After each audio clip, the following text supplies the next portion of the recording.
ဒီနေ့ကျွန်တော်တို့ရဲ့ခန္ဓာကိုယ်ထဲမှာရှိရဲ့သွေးထဲမှာအောက်ဆီဂျင်ဓာတ်တွေလျော့နေသွားတယ်ဆိုရင်ဘယ်လိုမျိုးဆိုးကျိုးတွေဖြစ်နိုင်လဲဆိုတဲ့အကြောင်းဝေမျှပေးမှဖြစ်တဲ့အတွက်ကျန်းမာရေးကာကွယ်စောင့်ရှောက်ခြင်းသူတိုင်းကျွန်တော်ရဲ့ဗီဒီယိုလေးကိုအစအနေဆုံးကြည့်ရှုပေးဖို့နဲ့ like and follow လေးလုပ်ဖို့တောင်းဆိုချင်ပါတယ် YouTube channel မှာတော့ VPN လေးခန့် subscribe လေးနဲ့ share လေးနဲ့ပေးဖို့လည်းတောင်းဆိုချင်ပါတယ်ဗျဟုတ်ပြီကျွန်တော်တို့ရဲ့ခန္ဓာကိုယ်ရဲ့သွေးထဲမှာအောက်ဆီဂျင်တွေလျော့နေသွားခြင်းကို hypoxemia လို့ခေါ်ပါတယ်အဲ့လို hypoxemia လို့ခေါ်တဲ့ခန္ဓာကိုယ်ရဲ့သွေးထဲမှာအောက်ဆီဂျင်ဓာတ်တွေလျော့နေခြင်းဟာဘာကြောင့်ဖြစ်တာလဲ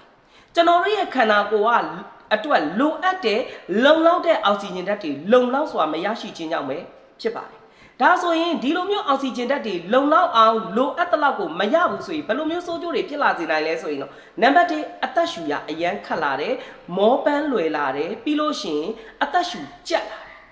ဒါနံပါတ်1နံပါတ်2ကကြတော့ cyanosis လို့ခေါ်တဲ့နှာခမ်းတွေမျက်နှာတွေလက်မောင်းမှာရှိတဲ့အသားရည်တွေပြာလာတယ်နံပါတ်3ကကြတော့ခန္ဓာကိုယ်မှာအာရင်နဲရောနေလာတယ်လို့ခံစားရတယ်မလှုပ်ချင်မကင်ရင်ဖြစ်လာတယ်ပင်ပန်းနှွမ်းလည်လွယ်လာတယ်ဒါကနံပါတ်3မှာနံပါတ်4ကအချတော့နံပါတ်4အချက်ကကြတော့ကျွန်တော်တို့1စနစ်တွေမှန်မှန်တော့ခန္ဓာကိုယ်ထဲမှာအစိတ်တောက်တွေစုပုံမှုများလာတယ်ဇီဝကမ္မဖြစ်စဉ်တွေကမောက်ကမဖြစ်လာတယ်နံပါတ်5အချက်ကကြတော့မောပန်းလွယ်လာတယ်အလွယ်တကူမောပန်းလွယ်လာတယ်နည်းနည်းလေးလှုပ်ရှားလိုက်တာနဲ့ချွေးစည်းတွေပြန်မယ်လက်ပြားခြေပြားတွေအီးဆက်လာမယ်ပြီးတော့မောပန်းလွယ်လာတယ်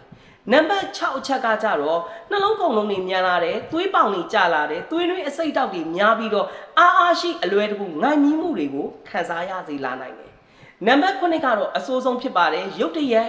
အသက်ရှူရက်တာရုတ်တရက်နှလုံးခုန်ရက်တာနဲ့အာယုံကြောတွေနဲ့အုံနောက်ကိုထိခိုက်ပြီးတော့ကျွန်တော်တို့အာယုံစူးစိုက်မှုတွေအားနည်းလာမယ်ပြီးလို့ရှိရင်သတိတွေခဏခဏမေ့လာမယ်ဒီလိုဆိုးကျိုးတွေဖြစ်စေနိုင်ပါတယ်ဒီလိုအရာတွေကိုအမှုမဲ့အမတ်မဲ့နဲ့မိတ်ဆွေတို့ကဂယုမဆိုင်မိဘူးဆိုရင်တော့နောက်ဆက်တွဲဆိုးကျိုးအနေနဲ့အဆုတ်ယောဂါတို့နှလုံးယောဂါတို့သွေးအားနည်းယောဂါတို့တွေဖြစ်လာစေနိုင်တဲ့အထီကိုဖြစ်စေနိုင်ပါတယ်ဒီလိုအကြောင်းအရာတွေဘာကြောင့်ဖြစ်တာလဲကျွန်တော်တို့တနေ့တာပုံမှန်တောက်သုံးရမယ့်ရေတွေ